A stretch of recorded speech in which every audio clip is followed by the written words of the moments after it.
वैद्यनाथ ज्योतिर्लिंग की कथा। इस ज्योतिर्लिंग का संबंध रावण से है। रावण भगवान शिव का परम भक्त था।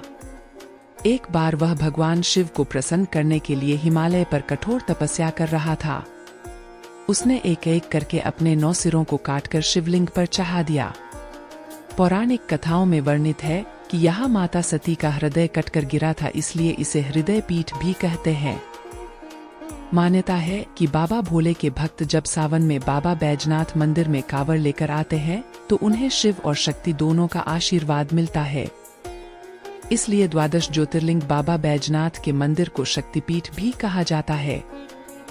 ऐसा माना जाता है कि दिव्य वास्तुकार भगवान विश्वकर्मा ने बैद्यनाथ मंदिर का निर्माण किया था। किंवदंती के अनुसार गिद्धौर के पूर्वज महाराजा पूरनमल ने 1596 के आसपास मंदिर की कुछ सामने की विशेषताओं का निर्माण किया था। हालांकि मंदिर के निर्माण की पहचान अज्ञात है। आइए अब ये जानने की कोशिश करते हैं कि बैजू बाबा कौन थे। इसे 1204 ईस्वी में अहुका और मन्युका नामक 2 स्थानीय व्यापारियों ने बनवाया था। यह वैद्यनाथ चिकित्सकों के प्रभु के रूप में भगवान शिव को समर्पित है। शिलालेखों के अनुसार वर्तमान बैजनाथ मंदिर के निर्माण से पूर्व इसी स्थान पर भगवान शिव के पुराने मंदिर का अस्तित्व था। मंदिर के गर्भगृह में शिवलिंग है। देवघर का रहस्य क्या है? शास्त्रों और मान्यताओं के अनुसार इस मंदिर को शिव शक्ति का मिलन स्थल माना जाता है। साथ ही यह विश्व का इकलौता शिव मंदिर है जहां शिव शक्ति एक साथ विराजमान है। इसके अलावा पौराणिक कथाओं में बताया गया है कि यहाँ माता सती का हृदय कटकर गिरा था, इसलिए इसे हृदय पीठ भी कहते हैं। आइए ये जानते हैं शिव को बैद्यनाथ क्यों कहा जाता है। कहा जाता है शिव जी दुहक निवारक है, तो इलाज करने के कार्य ने भगवान शिव को एक डॉक्टर या वैद्य के समकक्ष बना दिया।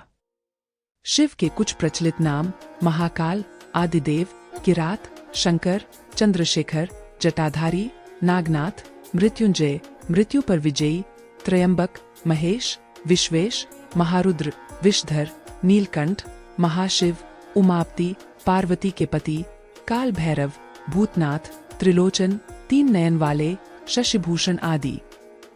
ज्योतिर्लिंग और शिवलिंग में यह है अंतर। ज्योतिर्लिंग हमेशा अपने आप प्रकट होते हैं, पर शिवलिंग मानव द्वार बनाए और स्वयंभू दोनों हो सकते हैं। हिंदू धर्म में कुल 12 ज्योतिर्लिंग के बारे में बताया गया है। वाराणसी, उत्तर प्रदेश स्थित काशी के श्री विश्वनाथ जी सबसे प्रमुख ज्योतिर्लिंगों में एक हैं। गंगा तट स्थित काशी विश्वनाथ शिवलिंग के दर्शन हिंदुओं के लिए अति पवित्र माने जाते हैं। 12 ज्योतिर्लिंग का रहस्य क्या है?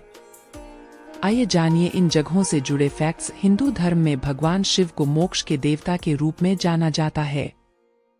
इसी के साथ ऐसा भी कहा जाता है कि जब तक आप 12 ज्योतिर्लिंगों के दर्शन नहीं कर लेते हैं, आपका आध्यात्मिक जीवन पूर्ण नहीं हो सकता।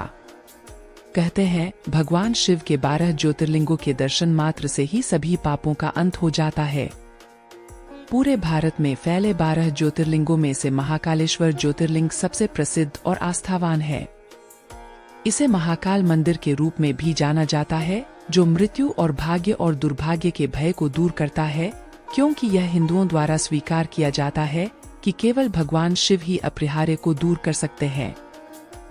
सारी ज्योतिर्लिंगों के बीच एक ऐसा ज्योतिर्लिंग है जिसका नासिक के 3 ज्योतिर्लिंग कौन थे? त्र्यंबकेश्वर ज्योतिर्लिंग में ब्रह्मा, विष्णु और महेश तीनों ही विराजित हैं। यही इस ज्योतिर्लिंग की सबसे बड़ी विशेषता है। वैद्यनाथ मंदिर भारतवर्ष के झारखंड राज्य के देवघर नामक स्थान में अवस्थित एक प्रसिद्ध मंदिर है। शिव का एक नाम वैद्यनाथ भी है, इस कारण लोग इसे वैद्यनाथ धाम भी कहते हैं। यह एक सिद्धपीठ है, इस कारण इस लिंग को कामना लिंग भी कहा जाता है। देवघर में शिव का अत्यंत पवित्र और भव्य मंदिर स्थित है। हर वर्ष सावन के महीने में श्रावण मेला लगता है, जिसमें लाखों श्रद्धालु बोलबम बोलबम का जयकारा लगाते हुए बाबा भोलेनाथ के दर्शन करने आते हैं। ये सभी श्रद्धालु अजगबीनाथ मंदिर, सुल्तानगंज से पवित्र गंगा का जल लेकर लगभग 100 किलोमीटर की अत्यंत कठिन पैदल यात्रा कर बाबा को जल चढ़ाते हैं। अगर आप अपने जीवन में शिव की कृपा पाना चाहते हैं तो एक बार जरूर सुल्तानगंज से बैद्यनाथ धाम देवघर बाबा के ऊपर जल चढ़ाने जरूर आवे। और आप यह बताएं कि आपको इस वीडियो के द्वारा दी गई जानकारी कैसी लगी, कमेंट बॉक्स में जरूर बताएं और कृपया चैनल को सब्सक्राइब जरूर कर ले ताकि आपको इस तरह की वीडियो हमेशा